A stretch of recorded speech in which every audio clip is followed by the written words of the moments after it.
What's up, tubers? It's your boy Itchy, and I'm finally ready to actually give you an opinion on which controller I like the best and give you some thoughts on what I think about the PS4 controller and the Xbox One controller after some extensive gameplay. This is a video you won't want to miss, so stick around right after this.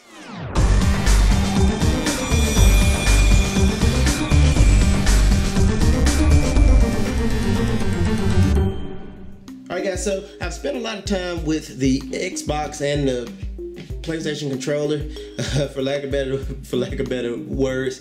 I always, forget to say Xbox One or PS4. The Xbox and the PlayStation controller is how I hope to refer to them, so keep me straight. But I've spent a lot of time with both of these controllers, and I like both. The build quality has held up. I've seen some videos where some people, the rubber was really starting to break down on their controllers, on their PlayStation controllers. Mine is slightly starting to break down, which is a bit disappointing, but overall it's worked pretty good, I think, for the most part. I hadn't had a lot of issues. This is one that I've done a scuff mod on, as you can see, and I've got trigger stops on it, but so I use this one a lot because I play primarily first-person shooters.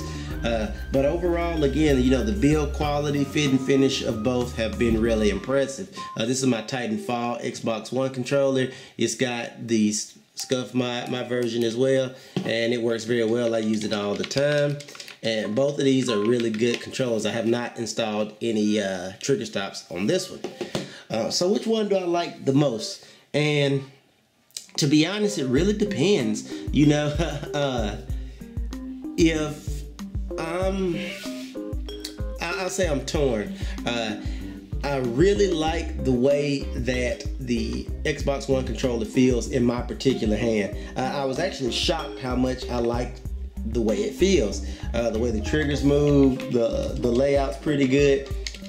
I just really enjoyed using this particular controller in ways that I didn't really like the Xbox 360 or the Xbox original controllers. I hated them, but this one, they shrunk it a little bit. They kind of rounded the edges. I've got nice grip. I love the way that the triggers roll off. So overall, it's been a really reliable controller, and I actually I just like wrapping my fingers around. I really enjoy the way this particular controller works out for me. When I play with the PlayStation controller, it's a little different feeling, and what I mean is I get more comfort in the lower parts of my hand, but a little bit less comfort in the top parts, especially since I'm actually clicking the buttons on the scuff. And I've got two different versions of this. I've got one where the buttons are here, and I've got this one which is the scuff style, if you will. But if being 100% honest with you guys, as I try to be, I'm really digging the Xbox One controller over the PS4. I just think that it's a better feel for me, especially for longer gaming sessions. My hands don't ever cramp on the PlayStation controller, and I'm very used to the way it functions. My favorite part of this controller are the new L2 and R2 buttons, but something is just lost in translation for me, and I can't really explain it. I feel a lot of controllers, and I will tell you guys, this is a very good controller, but I don't think it's better than the Xbox One controller in terms of the way it feels in my particular hand. One of the things that's disappointed me about this controller, the PlayStation controller, is that some of the parts have a tendency to break down, and that's disappointing. The rubber will wear off, or some people have reported these buttons getting stuck, and I think that's an issue that Sony will definitely correct in the future. But there are some issues with quality control right now, and I guess that's partially because they're pumping out so many controllers and trying to meet the demand, but there are some issues with quality control.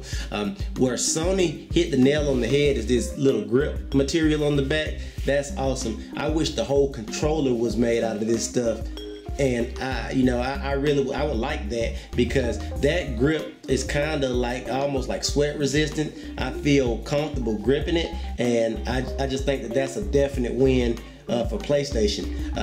This touchpad, in my opinion, after when it's come out, November to December, January, February, March, April, 5 going on 6 months in, I don't use this for shit. I mean, I just don't use it. This was, in my opinion, real estate that they could have done something with.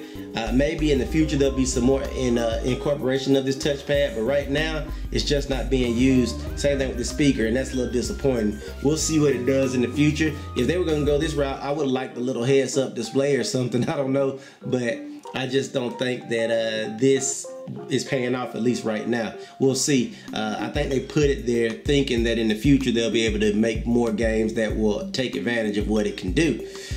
Moving over to the Xbox controller, Epic failed on grip. This is the slipperiest controller that I've ever felt. I can't explain. It's inexplicable why it's so slick. Both my black one and my Titanfall one, I just don't get that, and it's a little on the frustrating side that it is so slick, because I feel like my fingers slip off a lot, especially when I'm doing movements. I would like to have had a little bit more grippy material. There are so many grooves here that you can kind of wrap your hands around, so it takes away from how slick it is, and you don't really realize it that often. But there are some issues with slickness of this controller that, you know, is a problem, and that's why people like Scuf and other companies add extra grip, because I'm, again, not the only person that's having those issues. You know, for the long haul, another interesting thing is in the last generation, PS3 and Xbox 360, the PS3 controller was awesome. The battery seemed like it would almost never die, and it just, you know, it absolutely shat on Xbox 360 because you had to put a lot of batteries in it. Well, you still have to put batteries in this controller, but I'm here to tell you guys, my Xbox controller lasts much longer than my PlayStation controller does this time around. And maybe it's because of this light sensor that's incorporated, but this controller doesn't last as long as this controller, at least not for me, and that's a problem. And it's a little on the frustrating side, you know, when you're used to what PlayStation was giving and what they're giving now in terms of battery. I play with this controller almost always plugged in to make sure it doesn't die, whereas I swap batteries out in this one almost never, and I play a ton of Titanfall, so there's no issues there. One other thing I want to talk about is the actual play in the analogs.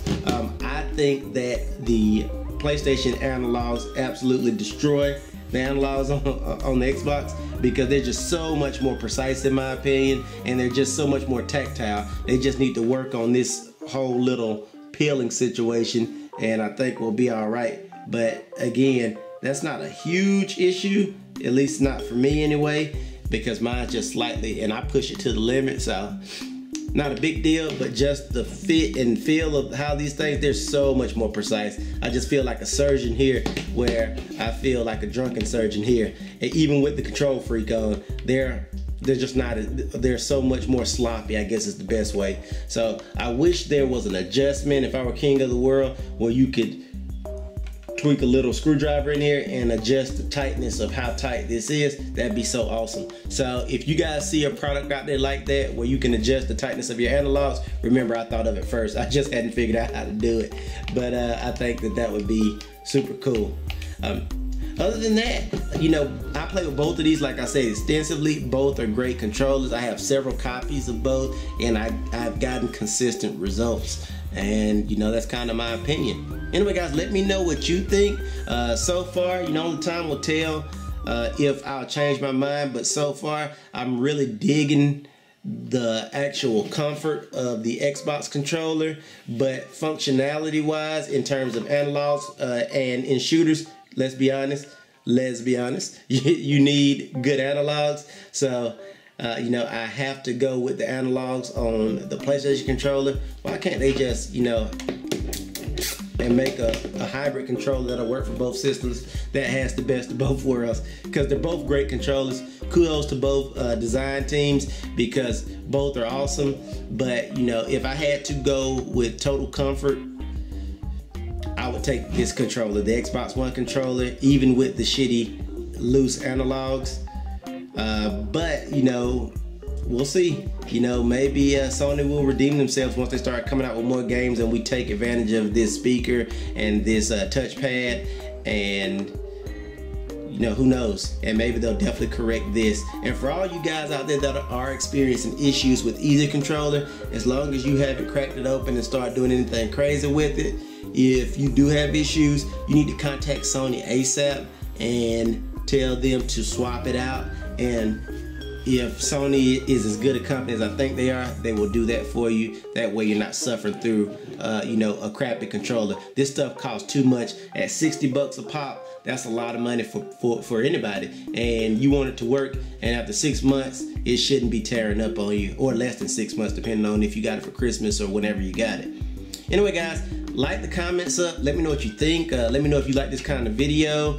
You know, if I had to score these, I would say a 9 and an 8.9 if I had to give them a score, and for different reasons. So I put the Xbox controller slightly ahead, and it's the one that has been a pleasant surprise for me this time around. I knew kind of what I was getting with the Sony controller, especially with these extensions on the legs here, but I was pleasantly surprised at how much different, in fact, the Xbox One controller feels than the 360 controller. That's all I got. Thank you guys for listening to me babble on. I'll see you in the next video. I appreciate you guys. Thanks for all the support. Keep coming back, and I'm gonna keep making videos.